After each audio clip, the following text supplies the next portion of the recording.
ಎಲ್ಲರಿಗೂ ನಮಸ್ಕಾರ. ಸರೋಜ ಕಿಚನ್ಗೆ ಸ್ವಾಗತ. ನೀವು ನೋಡ್ತಾ ಇರೋದು ಎಳ್ಳುಂಡೆ.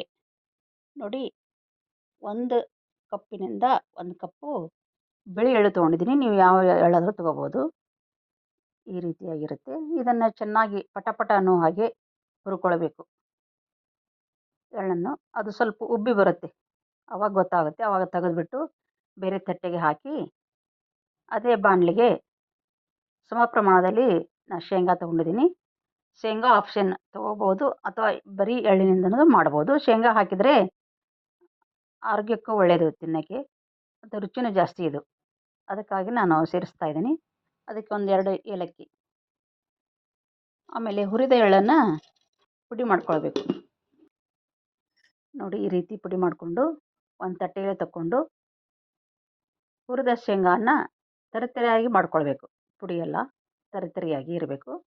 ಅದನ್ನು ಬೇರೆ ಪಾತ್ರೆ ತಗೊಂಡು ನಾವು ಪುಡಿ ಮಾಡಿದಂಥ ಎಳ್ಳಿಗೆ 1.5 ಕಪ್ಪು ಬೆಲ್ಲ ತೊಗೊಂಡಿದ್ದೀನಿ ನಾನು 1 ಕಪ್ಪು ಎಳ್ಳು, 1 ಕಪ್ಪು ಶೇಂಗಾ, ಅಂದರೆ ಟೋಟಲ್ 2 ಕಪ್ ಆಯಿತು.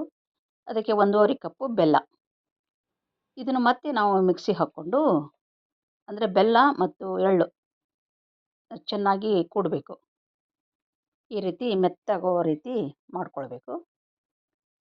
ಇವಾಗ ಇದಕ್ಕೆ ಸ್ವಲ್ಪ ಏಲಕ್ಕಿ ಹಾಕಿ, ನಾವು ತರಿತರಿಯಾಗಿ ಪುಡಿ ಮಾಡ್ಕೊಂಡಂಥ ಶೇಂಗಾ ಪುಡಿ ಹಾಕ್ಕೊಂಡು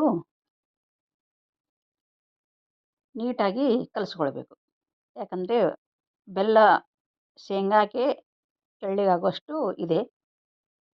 ಹೀಗಾಗಿ ಈ ರೀತಿ ತಿಕ್ಕಿ ಕಟ್ಟಬೇಕು ಉಂಡೆನ. ಇದು ಪಾಕ ಇಲ್ದೇ ಈಸಿಯಾಗಿ ಮಾಡುವಂಥ ಒಂದು ರೆಸಿಪಿ. ಮಕ್ಕಳು ಸ್ಕೂಲಿಂದ ಬಂದ ನಂತರ ಏನಾದರೂ ತಿನ್ನೋಕ್ಕೆ ಬೇಕು ಅಂದಾಗ ಈ ರೀತಿ ಉಂಡೆ ಮಾಡಿ ಇಟ್ಟು ದಿನ ಒಂದೊಂದು ಮಕ್ಕಳಿಗೆ ತಿನ್ನಿಸಿದ್ರೆ ಅದು ಹೆಲ್ದಿ ಕೂಡ ಹೌದು. ಕ್ಯಾಲ್ಸಿಯಮ್ಮು, ಪ್ರೋಟೀನು ಕೆಲವು ಮಕ್ಕಳಿಗೆ ಕಡಿಮೆ ಇರುತ್ತೆ. ಆವಾಗ ಈ ರೀತಿ ದಿಢೀರನೇ ಆಗಬೇಕಾದಂಥ ಒಂದು ಉಂಡೆ ಅಂತ ಹೇಳ್ಬೋದು. ಪಂಚಮಿ ಹಬ್ಬಕ್ಕೂ ಇದನ್ನು ಮಾಡ್ಕೊಳ್ಬೋದು. ಈ ವಿಡಿಯೋ ನಿಮ್ಗೆ ಇಷ್ಟ ಆಗಿದೆ ಅಂದ್ಕೊಂಡಿದ್ದೀನಿ. ಇಷ್ಟ ಆಯ್ತು ಲೈಕ್ ಮಾಡಿ, ಶೇರ್ ಮಾಡಿ, ಪ್ಲೀಸ್ ಸಬ್ಸ್ಕ್ರೈಬ್ ಮಾಡಿ. Thank you.